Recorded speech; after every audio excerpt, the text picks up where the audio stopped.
We come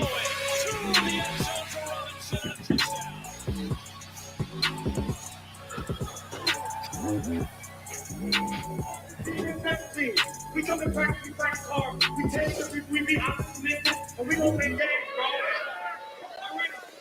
bro.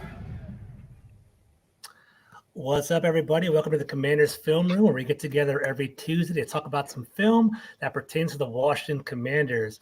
I'm here with my guy, Nick Akridge from PFF. How you doing today, sir? I'm good, man. It's been a while since I've been on one of these, so good to be back. Happy to have you back, man. I'm also here from Mark Bullock, formerly the Athletic, also a big Substract guy. How you doing, Mark? Yeah, it's nice to have Nick carrying one of these again, as opposed to doing it myself the past few months. So yeah, it's good to have Nick back. Yeah, so guys, definitely thank you for joining us. I'm really excited about today because we're going to be talking about the prospect Drake Maye, who's a very polarizing prospect in the Commander circle. It's kind of funny because even today, walking into this room, I didn't realize that you guys were at odds in regard to his analysis too. So it'd be kind of fun to kind of hear that one. Before we get there, though, some pretty crazy news in Washington world. Detroit Lions offensive coordinator Ben Johnson refused to take the job. He's going to stay in Detroit. Second year in a row, he's not necessarily going to take on this whole head coaching job. I'll start off with you, Mark. You said you were kind of upset by this. Mark, how do you feel about this? What's your take on Ben Johnson not necessarily, taking a head coaching job this offseason? Yeah, I don't know if I'm upset by it. I was surprised by it. I thought, you go through the whole last offseason by refusing interviews and stuff. That's fine. It's like, okay, you're waiting for the right job. I don't know what more you can want out of a job where you've got a new GM that is highly respected around the league. You've got the second overall pick where you can pretty much draft whichever quarterback you might want. And then you've got a load of cap space to build your roster. Like, that seems like a pretty nice starting point for any job. Maybe he's waiting for like Andy Reid to retire in Kansas City so he can go coach Patrick Mahomes or something like that. That might be the pretty ideal job. And maybe it's just a case of like his family settled in Detroit and he's happy being an offensive coordinator. He's being paid pretty well and he likes the guys that he has. Like, he's got a load of weapons there. There's no doubt that offense is going to be really good again next year, and he'll be in the head coaching conversations again next year. So that does make sense, but it was surprising. I don't think I think a lot of people are making this out like the Commanders are scrambling, and maybe they are to an extent.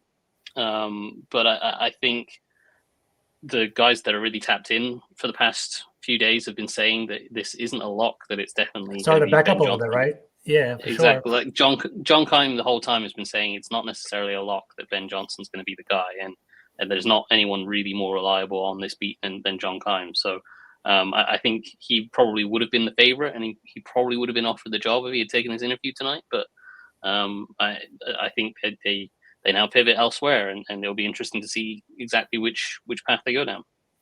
Gotcha. Nick, what are your thoughts? Yeah, I mean, I was a little disappointed, obviously. I mean, it's tough not to be. I mean, Ben Johnson, the hot young offensive coordinator comes in, and like Mark said, there's not a better opportunity to be a head coach than what he's got here with Washington. I think, him, I kept thinking about him and, the guy we're talking about now, and Drake Maye is kind of the perfect combination, the two of them.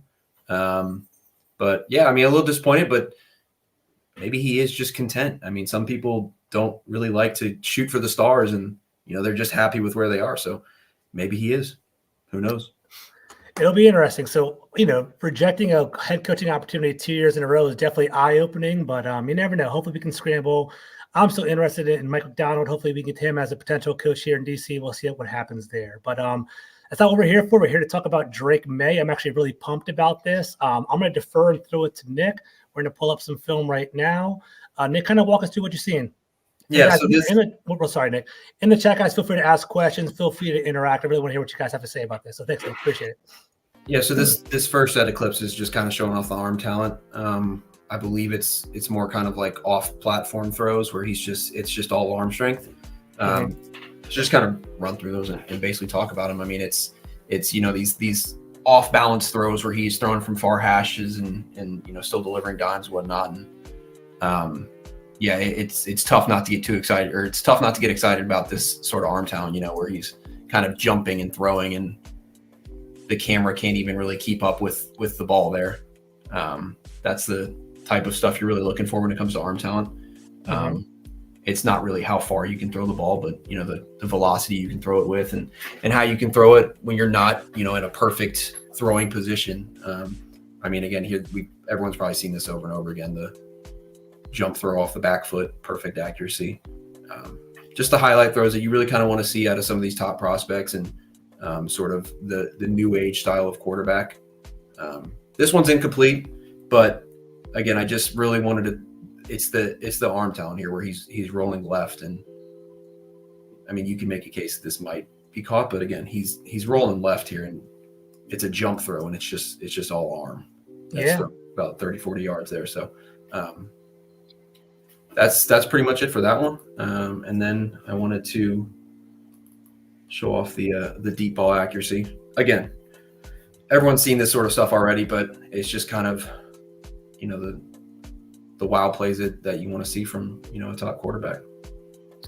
And Nick, this might be a silly question, but like I see a lot of the dialogue on Twitter. It's kind of like helmet scouting. People kind of equate Drake Maye to Sam Howell, and there's similar prospects. Like, what are your thoughts in regard to that?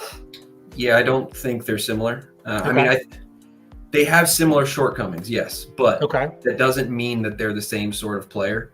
I think Sam Howell's shortcomings are a lot more drastic than Drake Maye's. The running into sacks problem. Drake Maye's got it a little bit. I would say his pressure to sack ratio, it's on the higher side, but it's not nearly as high as Sam Howell's was coming out of college, or Howell's was in the NFL. The arm talent, again, they kind of rave about Sam Howell, but I think Drake Maye's got a better arm, at least from what I've seen. And so yes, they have the same sort of shortcomings and the same sort of upside, but I don't think if Drake Maye played at Clemson, I don't think we're talking about the two as being the same sort of player. I mean, gotcha. Again, it's the helmet scouting. It's the UNC quarterback. It's tough not to think of Mitch Trubisky and Sam Howell and get disappointed, but someone's got to break the curse. Everyone says there was no good Texas Tech quarterback before Mahomes. I mean, so it's just like, it's same with Louisville and Lamar Jackson. Don't scout the helmet. You got to scout the player. And he's got some really impressive throws. And I love the deep accuracy. You're just dropping throws in the bucket. It's amazing. And it's my initial thoughts, right? I watched that Underdog Fantasy. I don't know if you guys have caught it. It's a great film as well. Colt McCoy basically does film breakdowns. And he did a breakdown on Drake Maye, and I thought it was really interesting. He talks about effortless throws and how Drake Maye can just flick his wrist, just launch the ball downfield. And I think you're doing a good job of highlighting it here, Nick. Mark, what are your initial thoughts? What are you thinking? I think certainly one of Maye's strength is throwing the ball down the field. I think the ability to move around both within the pocket and break the pocket and scramble around outside of the pocket and create off script is good. And I think, Nick's showing there's a lot of nice deep shots that he's taking there, and there's some real accurate ones. There's a couple where in my experience, there was a couple where there was a little bit of inconsistency with accuracy, but you're always going to get that when you're throwing downfield. I certainly think that's part of the appeal to him. Is I personally would say I think Sam Howell maybe has a bigger arm, but I don't think either of them are struggling for arm strength. I think they can both make all the throws. And I'm with Nick. I don't see it as a Sam Howell versus Drake Maye kind of. They're not the same player. They're very different quarterbacks, so I wouldn't comp them at all. Like Nick said, like you can't scout the helmet, and everyone was saying, you can't draft an Ohio State quarterback because X, Y, and Z weren't very good, and then CJ Stroud this year's gone and been Rookie of the Year. So it's stuff that you just have to kind of ignore and move on from. So I think he's a good prospect, and I think the downfield stuff is certainly a big appeal to it. I think as Nick's going to get onto here with the chaos stuff that you can do, the off script stuff, we'll see a little bit more. And we'll jump in there in a second. So shout out to my guy DT. He knows his football. I love talking to him every day. says, going to be honest, I was a victim of the helmet, but I agree with Nick. They're not the same player, but last year the slight drop off was a little bit similar in regard to production. He's a quarterback that will process the field and only run when needed, is what DT said. So I think that's kind of what we're alluding to here, Nick. I saw the clip, the little good chaos. I'm kind of curious about this. So break it down. Yeah, so this is the good chaos, and this is when they try to comp him to Josh Allen, and it's why I don't really like comps, because this is the Josh Allen mindset is what he has, where the play is never dead, and he can do absolutely anything he wants with the ball, and it turns into incredible plays that you'll never see, and in terrible plays that you should never see. So, this one, I'm pretty sure most people have seen it, the left-handed throw it's a designed quarterback run, and he says screw it and throws it with his left hand for a touchdown. I mean, you don't see this sort of stuff everywhere. And it's that new age sort of that quarterback, these dual threat quarterbacks, and he's a great athlete that can make these sort of just insane throws. And some of them, they turn out well. Like this one, I believe it's this one that he's getting sacked and tackled, and he still delivers an accurate ball while falling. And I don't think he should ever try to throw this.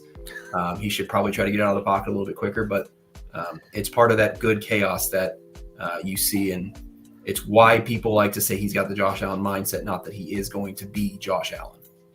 Interesting. So I never really heard the whole Josh Allen comp. It's good to kind of hear that there.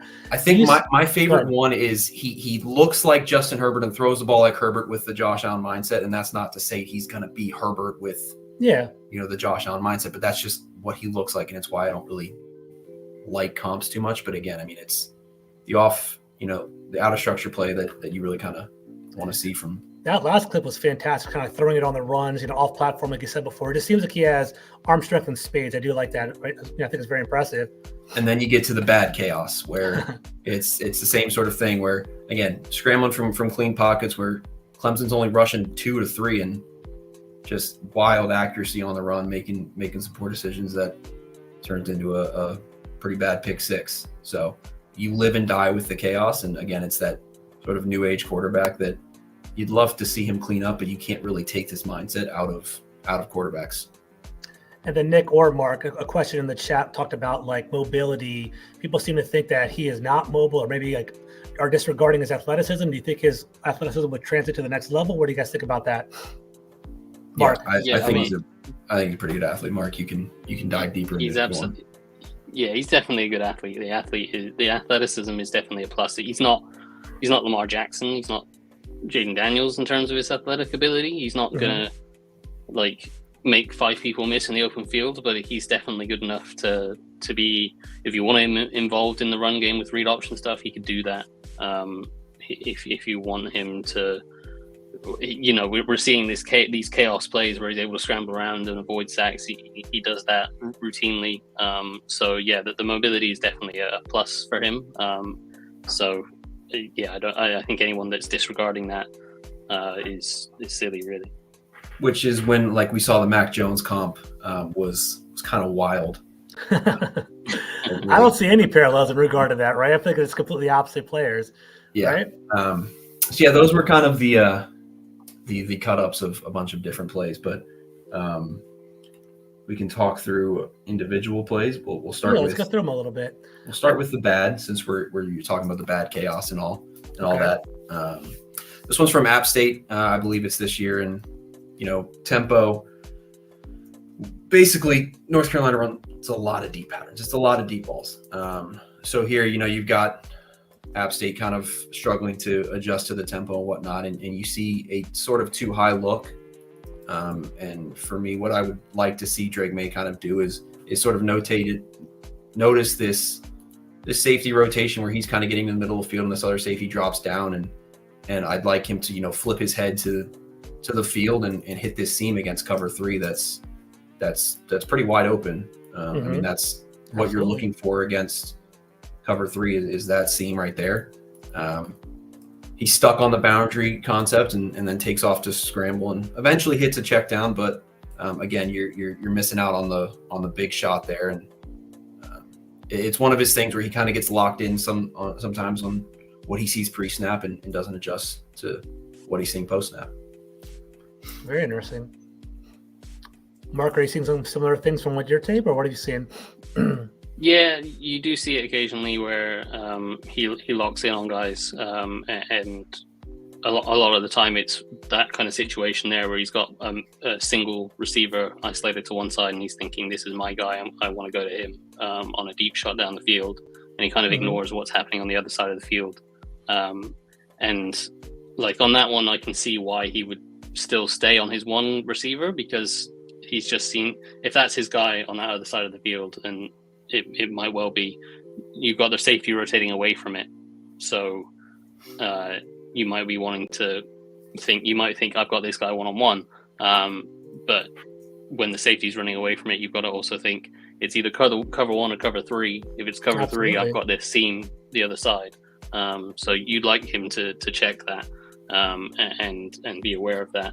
But that is some higher level quarterbacking than what a lot of young quarterbacks are asked to do in college. So that's something that you would hope would come with some time and some coaching in the NFL. Yeah, I mean, and like Mark said, when the safety starts to kind of rotate away towards the field, it might kind of change your mind on it. But sometimes you can also see him, hold that safety with his eyes like he does here. And if he stays, with his eyes held to the boundary here, you can try to rip that seam. And he's done it other times as well. So just one highlight right here. Exactly. Another one against Georgia Tech. I believe it's another seam route that he kind of misses. Again, defense is absolutely just struggling to get set here, and he's looking at this whole time, just doesn't let it rip, takes off, eventually scores a touchdown. Good result. I'd say bad process, really, because again, you've got what you want and you can just let that rip, and he absolutely has the arm talent to make the throw here. And takes off. Again, athleticism, takes off, easily outruns a linebacker for an easy walking touchdown. And then, Mark, I know you and I do a lot of film work together. I don't know if you can do it right on the fly. What would be his primary read there? What do you think would be his number one target? Yeah, so you got a little high-low thing there, where that outside receiver is working underneath, and you've got the guy working up the seam behind him. So if you run it on a little bit, Nick, and pause it at that beat you did a minute ago, you can see they've got that one defender kind of isolated in a high-low situation where he's either got to drive that slant underneath it, or he's got to sink back underneath the route behind him. And you'd like Maye to be able to identify that and be like, okay, this guy's not sinking. I can rip that seam ball behind him, and he definitely has the ability to do that. I've seen him do that in other situations, but you'd like to see him recognize that consistently and identify that, hey, I can throw this thing behind that guy. I can ID that and make that throw rather than having to run and scramble for it himself. And obviously he has the athleticism to get away with it, but you'd like him to not need to run when the pass was available. Interesting. And I'm kind of hearing this, like, with scouting reports that I'm reading, things that I'm picking up, like his attacking to the middle of the field. And there actually was a question in the chat about this. Is attacking the middle of the field a strength of his? Is that something that he kind of is inaccurate with as well? Like, what do you guys feel in regard to that? I guess, Nick, we'll start off with you. Yeah, I think that's his biggest strength. I wrote in the article at his scouting report, he had the highest grade over, throws over the middle of the field out of any of the prospects with a 94 or something, which is just outrageous. Yeah, he's not afraid to try to fit it into tight windows in the middle of the field. And that's why I really like the pairing of him and Ben Johnson, because the Lions just absolutely dominated over the middle of the field. But he can absolutely play over the middle of the field. Gotcha. Which is a good segue to middle of the field throw. You've got essentially a switch release sort of dagger concept here. You've got two linebackers mugged up in the A gap, so you're thinking blitz. You have to be aware of that at all times. And once they sort of drop out, you notice the safety blitz, rip it in between that hole there. And I mean, it's just high level stuff here, because once you see this, you kind of are thinking, cover 4 is what you're really looking at here. It looks like they kind of rotate to 2 or 6, whatever you want to call it, with more of a cloud coverage to the boundary. And with these guys kind of bailing out, they're trying to get to their spot quickly. And once this hook curl guy kind of gets isolated on the running back, he rips it instantly right behind him. And it's a great throw. Perfect throw. It's that backside angle here. This is fantastic. Yeah, and these sort of throws are just all over the tape, and it's why I am very, very high on him, because you don't see a lot of these sort of middle of the field throws with a lot of young prospects, especially with the way college offenses are now. With it's a lot of RPO heavy outside deep shots. You don't see a lot of guys really, working over the middle of the field. So it's something he's absolutely comfortable with, and something that he's good at. So again, here sort of a double post pattern, Mills sort of concept, whatever you want to call it. It looks like cover 3 at the start, especially with the motion. You can kind of see it's pretty clear cover 3 here. So what he's looking at is he holds the underneath defenders there and rips the crosser right in that hole. You can see it better from this back angle. A kind of quick glance to hold this guy right here. He holds 15 with his eyes to kind of open up that window a little bit more. Just a quick little glance. It's kind of tough to notice, but yeah, I see it. That quick little glance off kind of holds 15 a little bit. Fire it right in there in a tight window. That's a tight window. That's a pro throw right there. If you're inaccurate one way or the other, it could be swatted down, intercepted. That's a great throw right off his third back foot. That's fantastic. Yeah. And last one, middle of the field. Eventually get to the concept. There we go. Yep. So again, it's right over the middle of the field. They're showing a blitz. He knows exactly where the blitz is coming from. Rips a seam that's dropped, but with this defender trying to bail out, and he's kind of struggling there. He knows exactly where he wants to go with the ball, and fires it right over his head. Perfect throw that's just dropped. Yeah, in stride.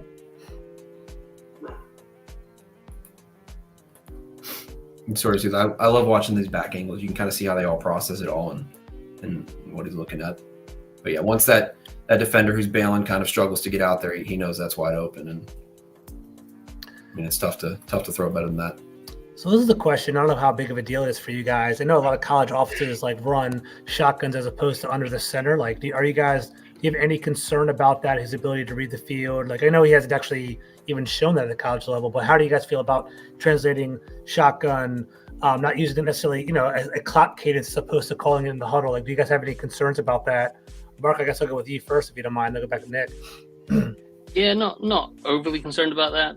It's not something that he did in college, but it's not something that most quarterbacks are doing in college nowadays. Okay. And so it's a transition that just about every college quarterback goes through. And more NFL offenses are trending towards using shotgun stuff and running out of the gun. And obviously there's the Shanahan tree of schemes where they do a lot of under center stuff, but that's just reps and practice with footwork to get that down. So that's not too much of an issue for me. And yeah, the clap sort of cadence like that, again, it's not a huge issue to me. It's something that pretty much every college quarterback is dealing with, and most of them seem to manage it just fine when they get to the next level. Nick, any concerns, or you feel comfortable with it? I agree. Like he said, that every single college quarterback is using the clap cadence. It's what they've grown up with, and they're kind of able to kind of fix that. And he took some under center snaps. They were almost always sneaks, but he took some under center. Gotcha. Last one I got here before Mark tries to talk you guys out of Drake Maye, is just again another play where I just kind of love the processing ability of recognizing a blitz, knowing exactly what the defense is throwing at you and where to go with the ball because of it. So Pitt here is a very heavy cover 4 team. It's essentially what they do is just man up there, all 4 of these guys against these wide receivers. So here they're kind of, he can notice the creeping defensive back here, so he kind of knows his blitz is coming. Again, with the play action fake, not much of a play action fake, but again, knows exactly where the blitz is coming. Notices this safety, what kind of walking down, and notices it's going to be cover 3, and this guy's got absolutely no chance to get over there. Quick decision, rips the seam right there. Good ball. Great ball. He doesn't seem scared to throw that ball at all. A nice little chunk play right there. I don't know if it's a post or whatever kind of seam shot that is. Right there, right on the defender. He's not scared of literally anything, and that's a problem and a good trait to have. There's not a single thing he's terrified of, and we saw it with the chaos plays that he will try to do everything. And again, it's that new age quarterback mindset that we see all the time. And It's just kind of about fine tuning that. And we saw it with Josh Allen at the start that there were so many bad chaos plays, and he kind of calmed it down a little bit. And but yeah, it's going to take some maturation. He's not absolutely even close to a finished product. And he shouldn't be, right? You kind of come Yeah, to the NFL, you develop, you got a coach that believes in you, build a system around you. So yeah, there's there's no Trevor Lawrence or Andrew Luck in this draft. I mean, I've only just started Caleb Williams, but I can already tell there's going to be some problems with him just with the way he scrambles for 15 seconds on those plays. But yeah, I mean, there's a lot of maturation that needs to happen with him, and that's where you kind of that's where coaching comes into it. And none of these prospects are successful if they don't have good coaching. I mean, Mahomes is not going to be Mahomes if Andy Reid was not his coach, and so on. So if you could do like we're going to pivot over to Mark in a moment. If you could do like a 1 or 2 sentence summary of what your thoughts of Drake Maye would be, what are your thoughts? Yeah, I mean, the arm talent, it speaks for itself. Arm talent speaks for itself. You can't teach that sort of stuff. And I think the stuff where he is really lacking right now is something that is teachable. It is coachable. And there's some problems with his footwork and accuracy and clean pockets, which is concerning. The pressure to sack ratio is slightly concerning as well. But I think the high outweighs the low for sure for me. And I would be more than happy with him at number 2. There you go. That's a good endorsement. So we talked about our pre-show. We talked about basically the differences between Drake Maye and how he felt about them. Nick seemed more proactive. You seem more like proactive, more engaged with Drake Maye. Mark seemed to have more critiques. So we're going to throw the mic over to Mark. Kind of hear what it's just a hater. It's just a hater. Yeah, no, I definitely see a lot of what Nick loves about Drake, but I just can't go over the accuracy for me for the layups, the easy stuff, and it's stuff that in theory is fixable. I'm sure there is quarterback coaches around the league that will watch him and be like, oh yeah, he's overstriding. Oh yeah, his front shoulder starting blowing wide open, and that's causing him to miss. So we just need to tighten that up, and he'll be fine. And if that's the case, then great, absolutely, he's a great prospect. But he missed too many easy things, and that's what I'll run through here. So the first couple clips here are just a couple easy screen plays to the flat where you need to be able to hit this. There's a running back swing screen, and he's throwing high and behind to the running back. The running back's having to do a full 360 to make that catch, and the running back does a really nice job to make the adjustment and get up the field. But that's not he should have been having that ball thrown out in front and then being able to sprint onto it and make more yards after the catch than he did. This is another screen. You've got a motion across, and then you're going to run a little tunnel screen. This guy is going to be stationary, right? So he's going to come back, and he's stationary. You've got to just be able to hit that target. Drake Maye does not hit that target. He moves him a yard or two down the field straight into a hit. And obviously, the other receiver's got to make a block. You don't want that guy to be coming free. But at the same time, it's a stationary target that he's made move, right? So that's the first sign of like, hey, there's a little hint of an issue here. And again, it could be very, very simply fixed for some quarterback coaches in their mind. Some guys will think actually footwork and mechanical issues do take a little bit longer to fix. And there's no guarantee they ever get fixed. But there's a couple of examples of quick throws to sort of screen throws. There's a couple more where they're throws to the flat. You've got a little stick concept here. You've got just the receiver running to the flat. Again, basic stuff. You're getting the linebacker inside. This linebacker here is getting picked. And you're just trying to hit this flat to turn up the sideline for a nice, easy gain. And he missed that throw there. Sorry to kind of step in. If you can go back to right when he releases it, this is that sort of like footwork problem where he doesn't have a strong base. You can kind of see him throw this off one foot. Like when you see how that kind of foot kind of whips, that back foot sort of whips. It's very weird. He doesn't have a kind of a strong base, and the accuracy it's absolutely a concern. I mean, I talked about it in the scouting report I wrote out for him, and all of his metrics, his accuracy metrics they're not terrible, but they're kind of middle of the pack in terms of adjusted completion percentage, which doesn't really count for, ball placement. We have separate stats for that where we kind of say perfect accuracy or uncatchable or catchable inaccurate, stuff like that, where again, he's still sort of middle of the pack in all of those. So the accuracy is absolutely a concern. Yeah, and so as we run through, there's just more examples of it. This is a little speed out. Again, he misses that one, short hopped as well. Another speed out to the other side. And this time, instead of missing outside and low, he misses inside, and the receiver's having to turn back and fall on himself. He makes the catch, but yeah, as Nick just said, just because it's a completed catch doesn't mean it's an accurate throw. This one here, again, is in a quick out to the flat.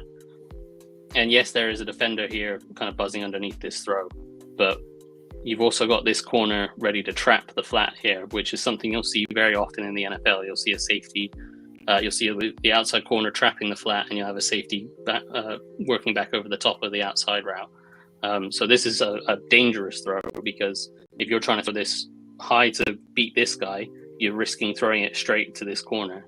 And you'll see this receiver goes up and makes an amazing catch way above his head. If he doesn't catch that, look where that's going, and look at all this field down here that's going to be taken all the way back. So that's, again, it's a completed pass, but it's one where the receiver's having to go up and make an insane catch rather than just hit him in stride. And then we've got some slightly further down. Sorry to interrupt. Yeah, go ahead. Sorry. So obviously this is really important. You highlighted it in your film that you have. Concern level, high, medium, low. Like, how is this very frequent in regard to inaccuracies? Is something where it's like big concern for you, or how do you feel? What's your overall takeaway from the observation? Yeah, well, I'll just let a couple of these keep running, because there's quite a few of them. Okay. Where, yeah, it's a concern. It's quite a big concern for me, because, as I say, it could be a thing where you have a quarterback coach that looks at him and goes, "I can fix this," and these are clear footwork issues, or his front shoulder's not right, or he's dropping his arm angle, or something like that a quarterback coach can go, "I can fix that, easy, 1, 2, 3, we're done," and he's fine. In which case, you get all that upside that Nick talked about with the amazing off-script plays, the good chaos and the bad chaos, and the great arm strength and the throws over the middle of the field. That's all great. If you can't make these layups, the offense isn't going to work. You're going to be relying on explosive plays and going 3 and out, right? That's what you're going to be doing. So that for me is the big issue. Is young quarterbacks that are successful tend to be able to keep themselves ahead of the chains, and a lot of that helps with an offense that is run game, play action, that kind of stuff, and that's all great. But you need to be able to make these easy layup throws, and another one here to another quick hitch again out to the flat. And he's short hopping the throw way in front of the receiver, and it's not complete. The weird thing about the accuracy problem is most of these come from clean pockets, like perfect pockets, which is concerning. But don't listen to Mark; he's wrong. So Nick, really quickly, I know you do a deep dive with PFF and stuff. Like, I don't know this personally. Do you have it, like, the data on top of your head, like pressure rates, what his pockets look like? Does he have a lot of time, like, in the pocket? Like, what have you noticed from your observations? I don't have the numbers on the top of my head, but just kind of from watching everything, UNC's offensive line was not great. Okay. It wasn't at all great. But again, all of these clips are from clean pockets where you have quick game concepts where it should be very, very simple, and it should be very easy. And it's something that is concerning. And again, I think it's something that can be fixed, which is why I'm so high on him. I'm not saying that Mark is completely wrong here. I just think that it's something that could be fixed. Again, everything comes down to coaching with all of these players. Absolutely. And we don't know who that coach is going to be yet, but you just kind of have to trust that whoever they pick it to. I mean, I think that if you get Caleb Williams, Drake Maye, or Jaden Daniels at 2, I don't think you can be disappointed in any of them. They all have their highs and lows, and again, it's just kind of up to coaching at that point.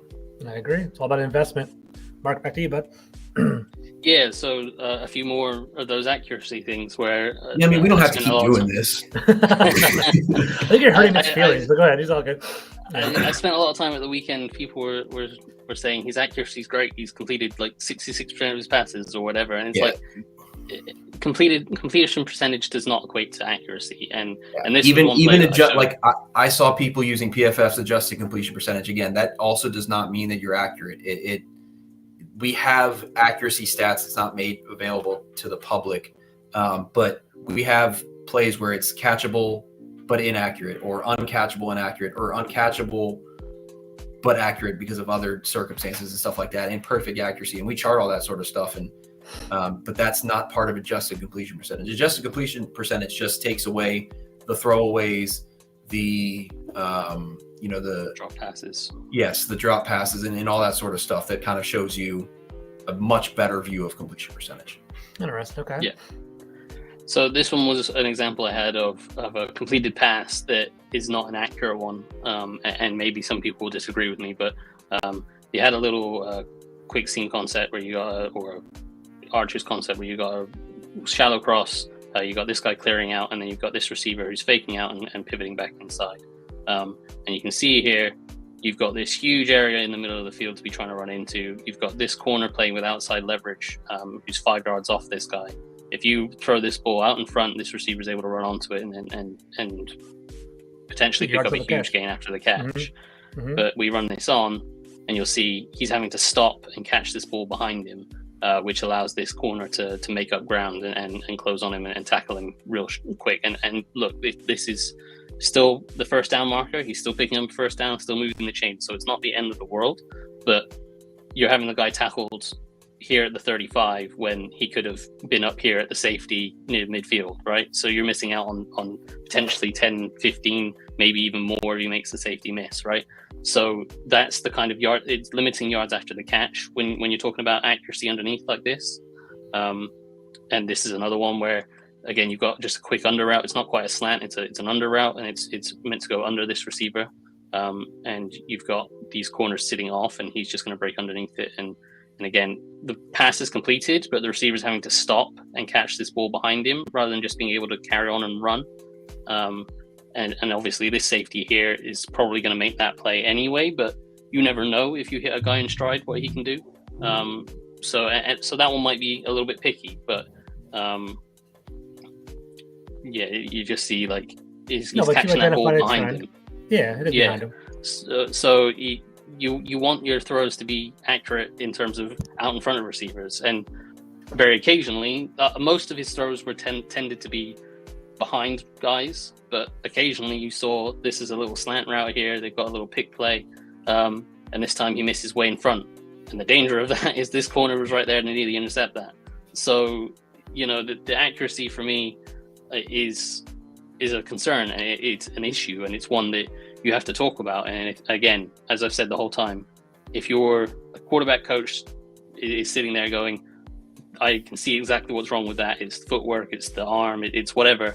I can fix that in one off season, then fantastic. You've got a real high upside quarterback, but it's a thing you do have to fix. And I know Drake Maye is talked about as this great over the middle quarterback, and he has some real nice throws over the middle.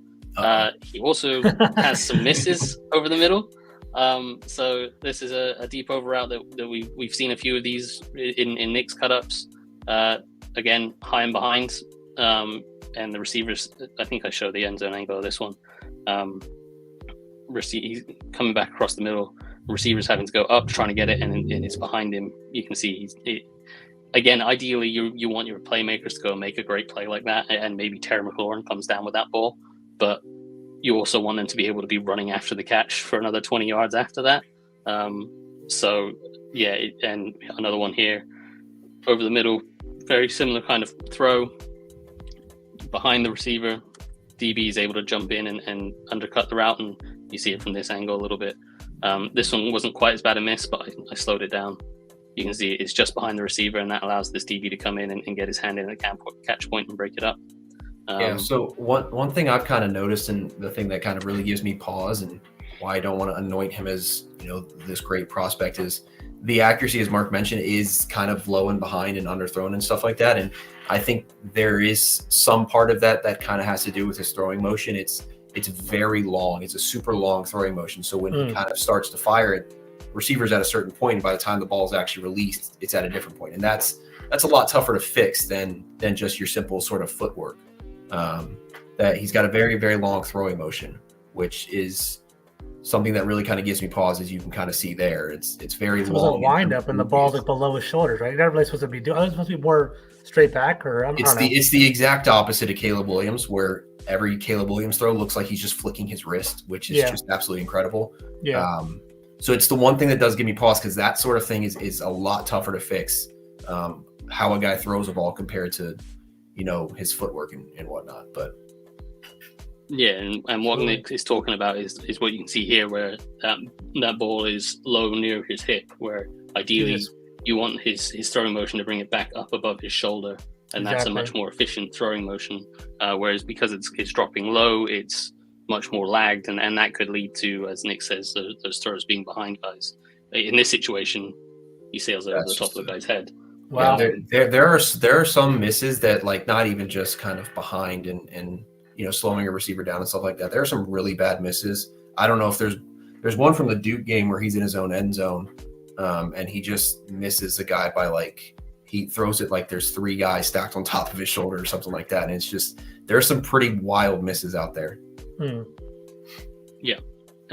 So that this is actually me onto good stuff that I have on it now. If we want to talk about that. Oh no, you can keep going. I was on roast tape for a second, Mark. You were roasting him for a while, but it's all good. Yeah.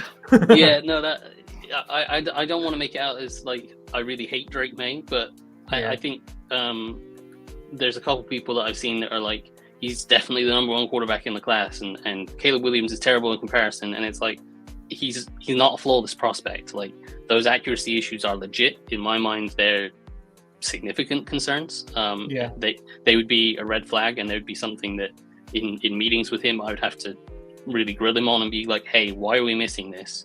And does he know why he's missing it? Is it a case of, he recognizes his footwork isn't great, or like Nick said, the release motion isn't perfect, and he can walk into a meeting room and straight away go, I've been working with quarterback coach X or Y or Z, and we've already been identified this as an issue, and we're working on this, and here's some tape that I've been working on this off season, and you can see how much better my feet are now, and then how much better my throwing motion is now, and maybe that fills guys with confidence. Maybe he walks into a meeting room and goes, my receivers aren't running great routes, and that's their fault, and that doesn't fill you with confidence. That's a completely different problem. Stop, drop. Yeah. Question. Sorry, go ahead. I was going to say, obviously we see him as a prospect. He's supposed to be the prototype at 6'4", 230-pound quarterback there. Do you think he's kind of cemented in his position as a number 2 quarterback in his class? Like, is there someone that could potentially fall in love with him and can shoot up even a number 1? Do you think there's room for an open window where someone can overtake him? Like, I know you guys are just starting to dive into the QB tape. I don't know if you guys feel comfortable even answering that, but is anyone willing to take a shot on that? I kind of mentioned it before that I think these top 3 quarterbacks are very cemented in that they're the top 3. Gotcha. I don't think anyone, and then again, I've just started Caleb Williams and I haven't started Jaden Daniels at all, but from what I've seen and from people I kind of trust, that I'd be very happy with any of those 3 at 2. It's just kind of really what you prefer more than anything else. I mean, with Caleb Williams' arm is just incredible. Like I said, everything is a flick of the wrist. The ball is out in an instant. He's got the scrambling ability. He's got the playmaking ability. Drake Maye, I love the middle of the field ability, his processing ability. There's some problems with his accuracy and throwing motion, all that sort of stuff. And Jaden Daniels, again, there's high level processing play there, but then again, he runs like a freaking baby deer. But it's incredible. But he's absolutely going to get killed at the next level. I mean, if he doesn't have the best flak jacket ever, he's going to absolutely die, because the guy runs just completely straight up. Yeah. So it's really what you prefer with any of these 3, and I can see some people being shocked if one goes higher than what some other people think. But I think the consensus is usually right with a lot of these prospects and quarterbacks and stuff. There's obviously going to be some outliers, but I think the consensus of Williams, Maye, and Daniels is eventually probably going to be right. But again, there's going to be some things that you can fall in love with a prospect, and there's some things that you can absolutely hate about a prospect. That kind of make you sway one way or the other. Got it. Back to you, Mark. Yeah. So I thought I better tag on some decent clips after basically shredding Maye for the past 15, 20 minutes. So to prove that I don't completely hate him, I do like him. So I've got a few series of some nice concepts here. This one is just a simple smash concept. You've got a receiver working out to the flat. You've got a receiver inside working to a corner. You're reading this outside cornerback. And ideally you want him to bite up to the flat, and you can rip the corner behind him. Some veteran quarterbacks will tell you actually what you want is this corner to sink off, and then you can hit this nice easier throw underneath and pick up some yards after the catch. With Drake Maye, we've seen him struggle with these throws underneath, so maybe the easier throw is the one down the field. But what you see here is a real nice play where he kind of gets lined up to this flat, and so that makes this flat defender. Obviously, he's eyeing this receiver that's going to break into him, but he's also looking with his vision on the quarterback at the same time. He's reading through the receiver to the quarterback, and Maye kind of gets himself lined up to this flat, and that gets this corner just to hold there, which allows him to rip this ball down the sideline to that deeper route. And you can see he hits it perfectly in between those two defenders. So that was a real nice throw that I really liked. And I think, did I put the end zone angle? Yeah, you can just kind of see that. You can see his shoulders are kind of aligned more towards this guy in the flat than that receiver there. And that makes that outside corner just think, okay, I just need to hold on this corner in the flat. And that opens up. You can kind of see at this point his feet are more aligning outside here. And again, that could be, maybe that's just poor footwork, but it could also be, I'm trying to get this outside corner to bait up to the flat so that I can hit this guy deep behind him. And then he delivers a nice ball down there. So that's a smash concept. This is, or corner flat, this is the next stage up of that, which most people call this a spot concept, where you've still got that corner route, you've got the flat route, but you've also got a guy spotting up in between it. And this is read a little bit differently. You're more looking for your number one is probably the flat, and then you're coming back inside to this spot route. You're probably trying to put this flat defender in a rather than in a bind of, do I go sink back or do I sink up to the flat? Do I run up to the flat? You're kind of putting him in a tighter bind between these two short underneath routes, and then if you have it, you can hit this corner out behind. But what we see here is the defense does a nice job passing things off. So this corner sinks back, he takes the deep corner route. This guy kind of peels out to the flat to take this, and so that means this spot route is going to be covered by this linebacker working out, and Maye can see that A, this linebacker is matching this, but B, his back's turned, so he's not able to see where the ball is at any time. So he knows that even though this is kind of tight at this moment in time, this guy is working to the flat, this corner is sinking back to match the corner route. So really his only issue is this linebacker, and this linebacker has his back turned to him, so he's not an issue. When a lot of quarterbacks like to say when a guy's back turned, he's only covering the distance between his shoulders, he's not covering anything else. I love that. And so that's essentially what he's doing here. So Drake Maye is able to quite easily pick up that spot route, and just see him step up a little bit there and hit that. And then another example of it here is the same concept, but the coverage is run a little bit differently. So this time what we see as we run this through is this outside corner, rather than sinking back into a zone coverage, he's matching that number one receiver and picking up the spot route. So what Maye recognizes is that, okay, we've got some man coverage here, and I've got this guy playing inside leverage on this receiver running a corner route. So I can throw this outside away from this defender and into space. And so that's what he does. He takes the deeper route, he throws it into space away from the coverage and has a nice completion down the field. So what you see there is some very similar concepts, some very similar reads, but he's able to process them against different coverages and identify, okay, this coverage it means I need to go here, this coverage I need to go here.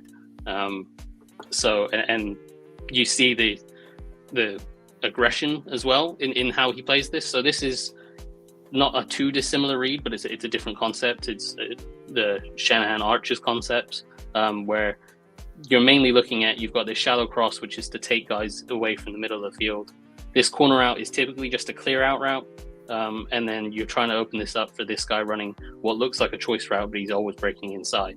But what actually happens as we run this through is Maye identifies that actually this corner is staying very flat to cover this guy.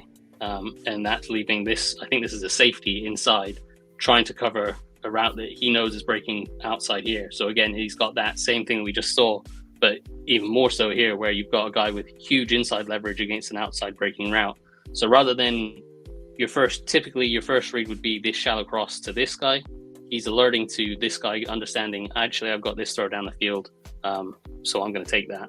And he throws a nice ball, and then they pick up a bigger gain.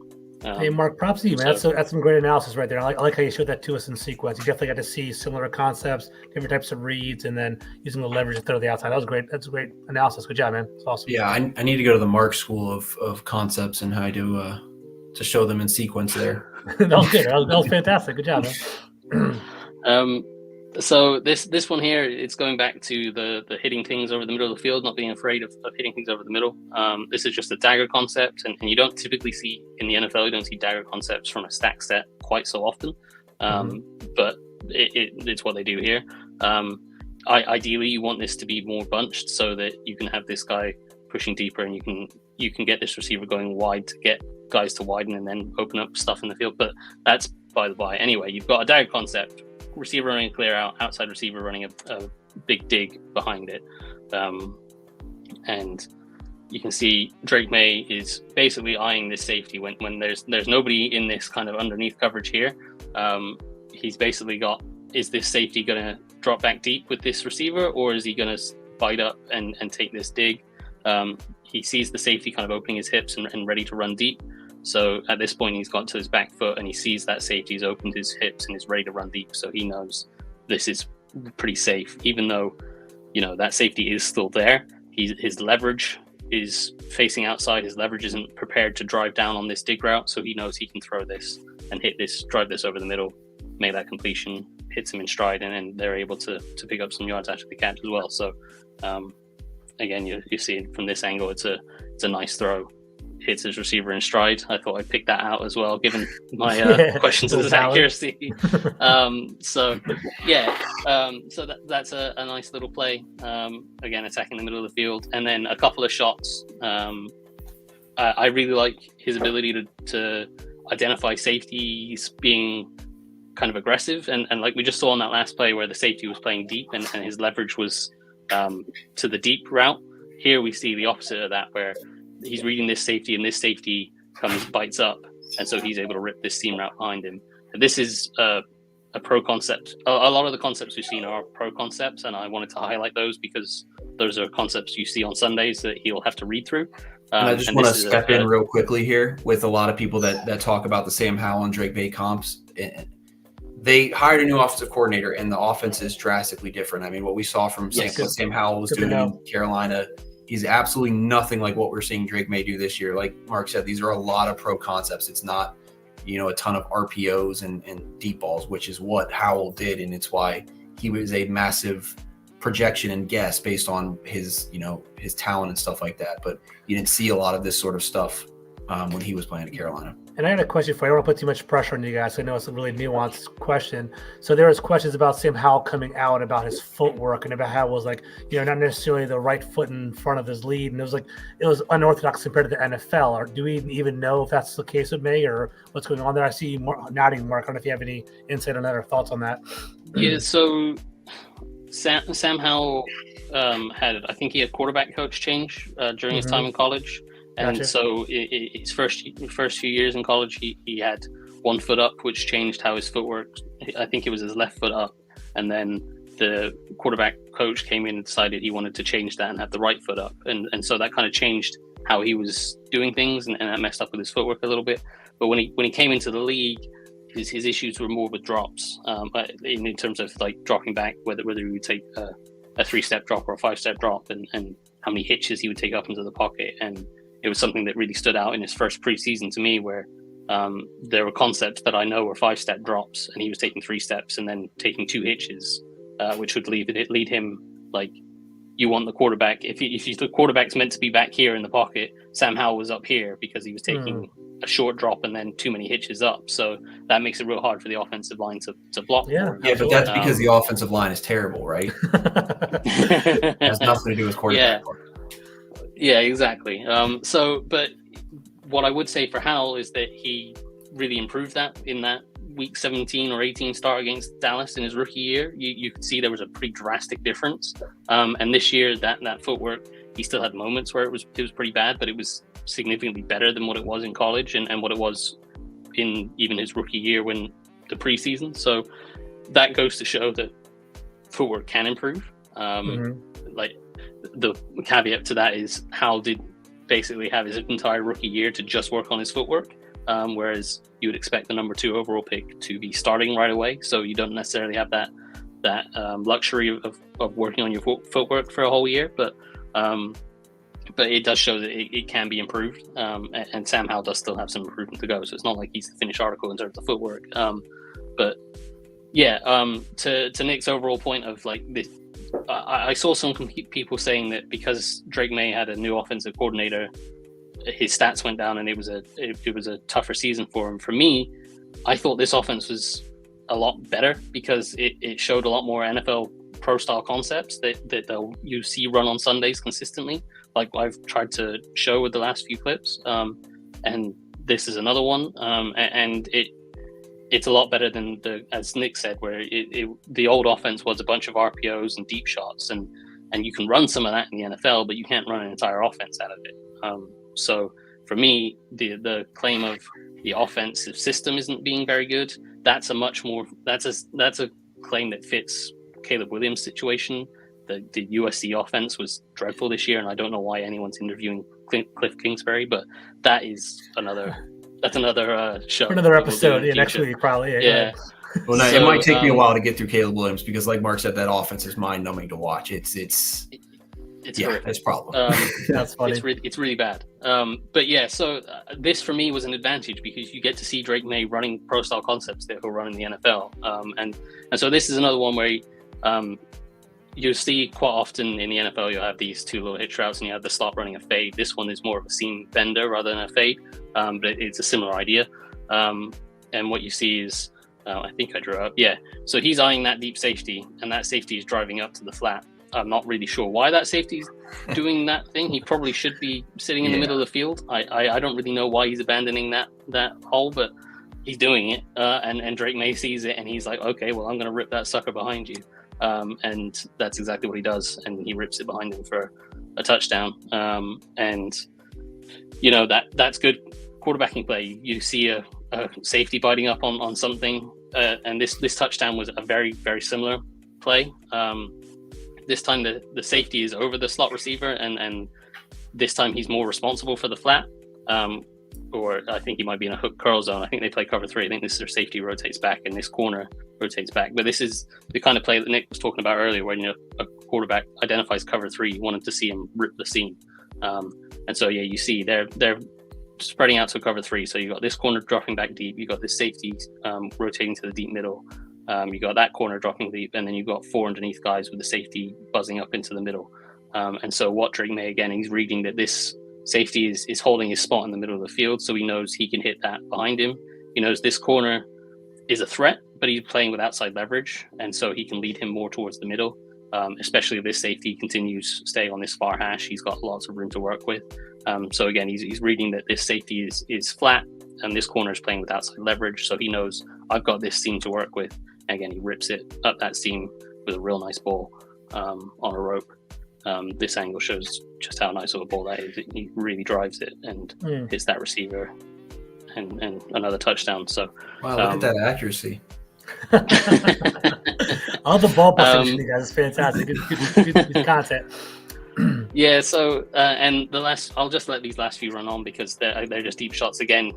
He's seeing that this safety's biting up, and he's got this post, and the thing I like about this is that corner wasn't on top of the route.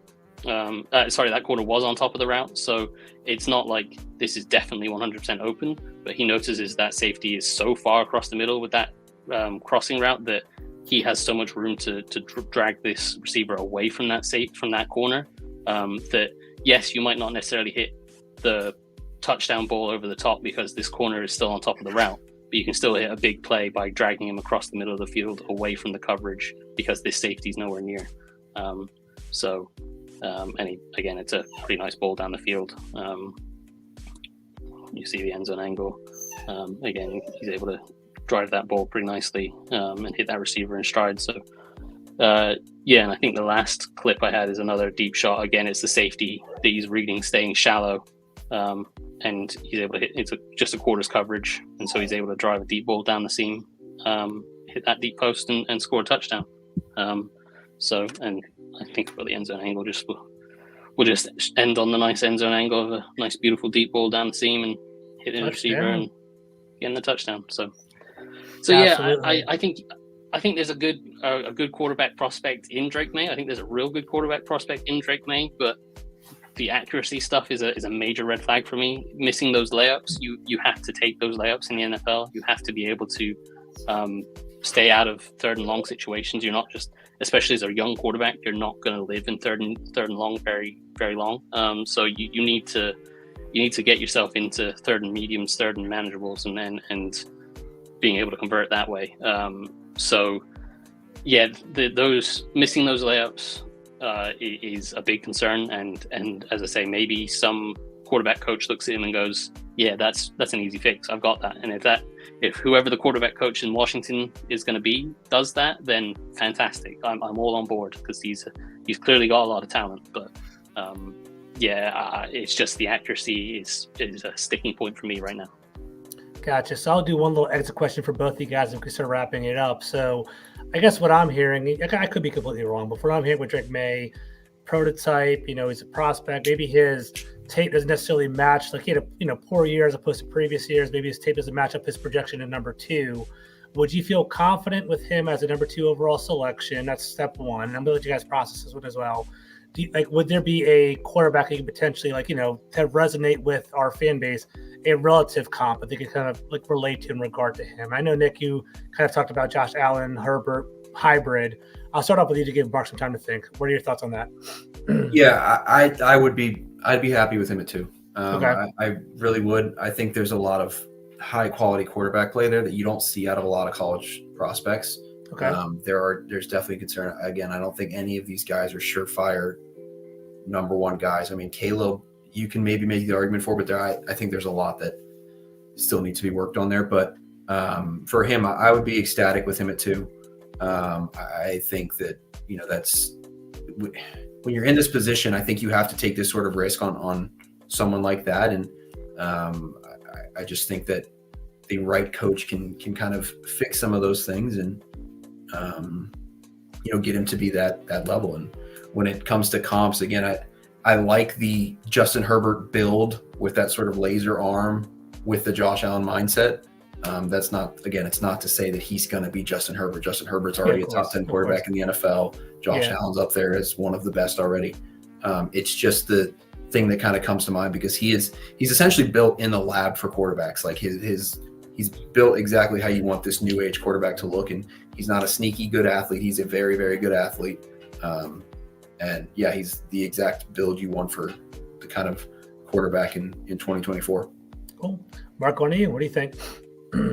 Yeah, as I say, I think all the upsides are there, and definitely understand like any quarterback you're taking in the top 10 or even just in the first round, there is going to be some risk involved, and a lot of it is going to come down to meeting rooms where you're meeting with guys and you're understanding. You're not just scouting their ability on the field; you're understanding what they are in the locker room, what kind of work ethic they have, because that was one of the things about I talked about Sam Howell being able to fix his footwork. You can see from talking to him, from when you hear him in press conferences and when you get the stories about how hard he works and how dedicated he is to working, you can understand why he was able to fix his footwork. And I'm not saying Drake Maye isn't in that same mindset. I've just never heard Drake Maye speak, so I have no idea. So yeah, it's so you have no idea. That's something you have to find out. And I think the major red flag is those accuracy, missing those layups on those underneath stuff, and even the stuff over the middle that I kind of pointed out. There's misses. There's quite a lot of misses that I think too many people are willing to overlook. I'm not saying Nick is willing to overlook it. Yeah, I saw the shade. Yeah. I see. There's certainly some guys that are willing to overlook it, and I think it's something that it could well be, as I've said the whole time, a quarterback coach sees that and goes, yep, that's fine, I'll fix that. And if it is, then by all means take him at 2.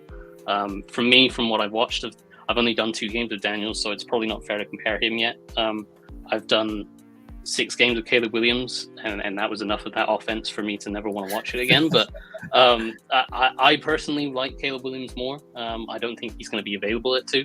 But I think Caleb Williams plays with this outstanding base. You can see that he's been really well coached by the QB collective, that Shanahan quarterback school. They harp on that wide base that you're able to throw from, you're ready to throw from any given moment. And that's why that release is so quick, and why he's so good at scrambling around, because he has that fundamental base to work from. And he's so efficient with his movements, but he's also so explosive, dynamic by being able to scramble around. It's a rare combination. And as Nick has pointed out, the ability to just flick the ball and it suddenly turns into a rocket launcher 60 yards down the field. It's insane. But that doesn't mean Drake Maye is a bad prospect. As I've talked about here, there's a lot of good on Drake Maye film. There's a lot of stuff to like.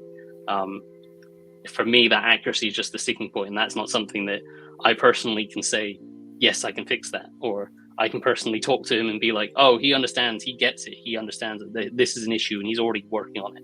Like that stuff that coaches and the team are going to be working out at the combine when they talk to him, or at pro days and stuff like that. That's going to be when you find that stuff out. And so until you hear about that kind of stuff via the reporters and what have you, I will always have this kind of red flag about his accuracy. Gotcha. Yeah, I mean, it's something that, like, in the past I was also kind of very hesitant to kind of, really kind of raise the profiles of these guys who kind of do struggle with that simple accuracy stuff. But I don't know, I've just seen enough to kind of make me want to bet more on the traits. And again, it just kind of comes down to what you prefer in prospects. Is none of us are going to be 100%. None of us are even going to be 50% with all of these. I mean, I've got bad misses. I've got some great hits. I called Zach Wilson, but I also missed on CJ Stroud. So you never know. You never know. No, but honestly, guys, I think you gave a really fair analysis. I'm thankful to have you guys on the show. You guys crushed it. Great overall balance of pros and cons of Drake Maye. Guys, everyone that's watching, I appreciate you guys jumping on the chat. 25 people on right now. We'll be on again next Tuesday, breaking down another quarterback. If you guys have anyone you're interested in, definitely hit me, Nick, or Mark up, or even Doug, because Doug's our, the main host of the show. Hopefully, Caleb Williams, Jaden Daniels will be coming down the pike. That'd be fantastic. Next time, I'll see you guys on Tuesday, 4:30. Peace out, guys. Thanks.